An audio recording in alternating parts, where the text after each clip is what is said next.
We are ready to do an interview with Mr. Ghazi Aad.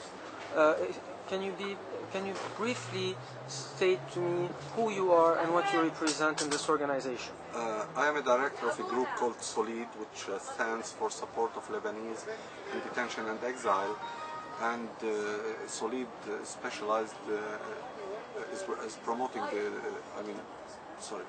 Can we repeat it?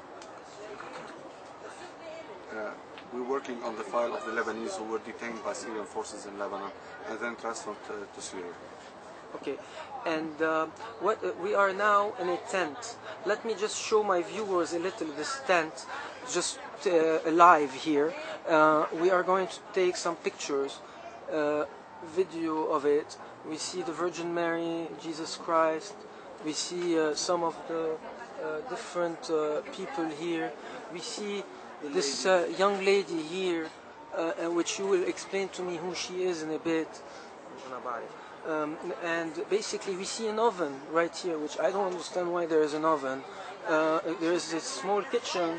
It seems there is a television I mean. So explain to me where I am. You are inside a tent. Tent that represents the families of the detainees in Syria.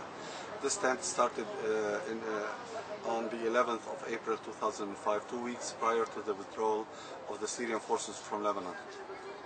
Okay, and you have been here since then? Since then.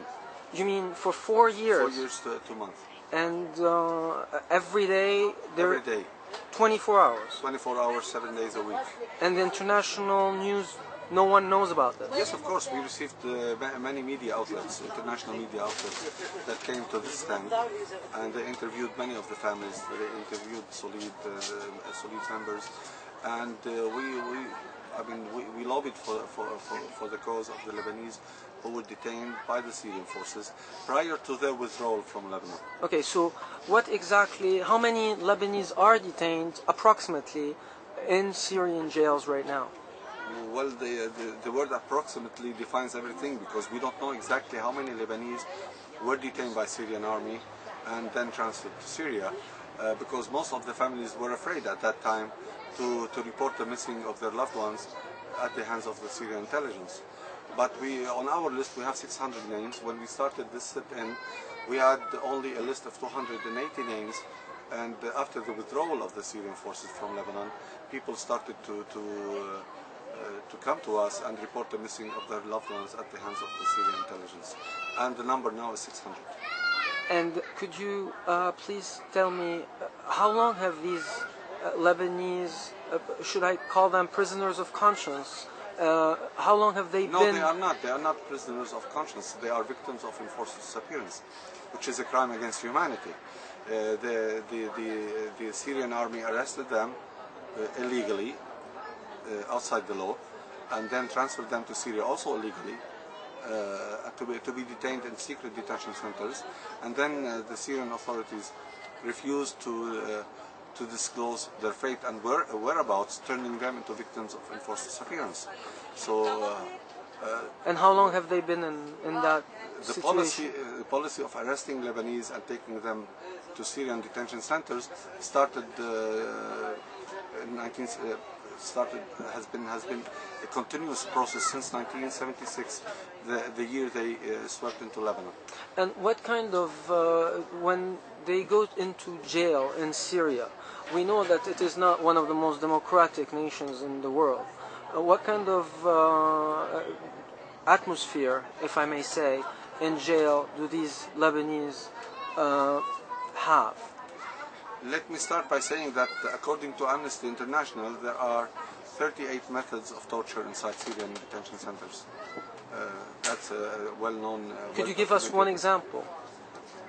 One example of a torture that you think is abominable, meaning incredibly insane?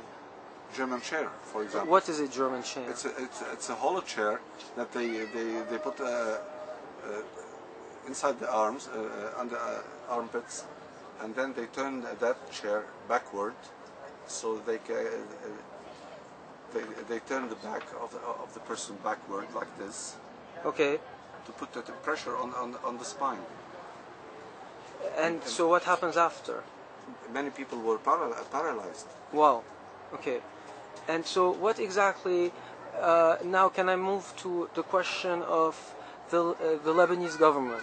So far, it's been 4 years that this government has taken hold since the end of the Syrian occupation, which let us define it as April 29, 2005.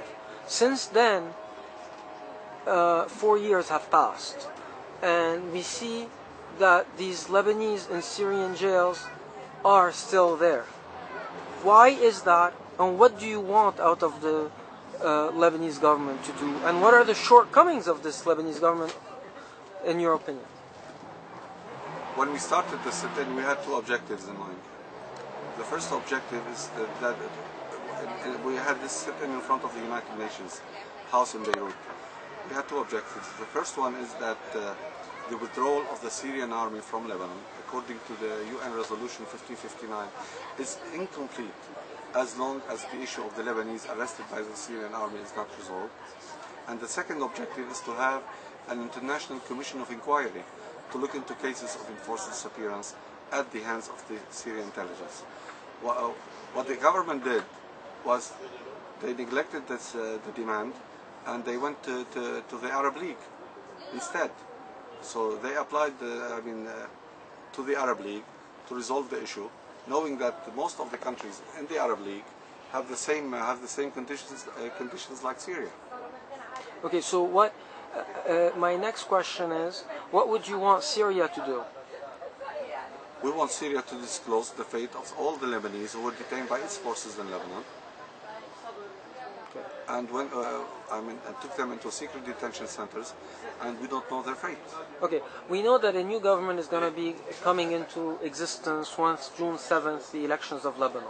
Whether it's the opposition or the members come into power, or whether the government of Senora comes into power, that's not the issue that I'm discussing. What do you want the new government of Lebanon to do? We want the new government of Lebanon to establish a commission a national commission to look into the cases of enforced disappearance. Okay. The Vice President of the U.S. today is in Lebanon, Vice President Biden. What would you suggest to him to do, or the U.S. administration led by Hillary Clinton to do vis-à-vis the Syrian regime in order so that the Lebanese in Syrian jails come back to Lebanon? What we want is more pressure on the Syrian regime to disclose the fate of all the Lebanese who were detained by their forces in Lebanon. Thank you very much, and hopefully very soon they shall come back to a free Lebanon.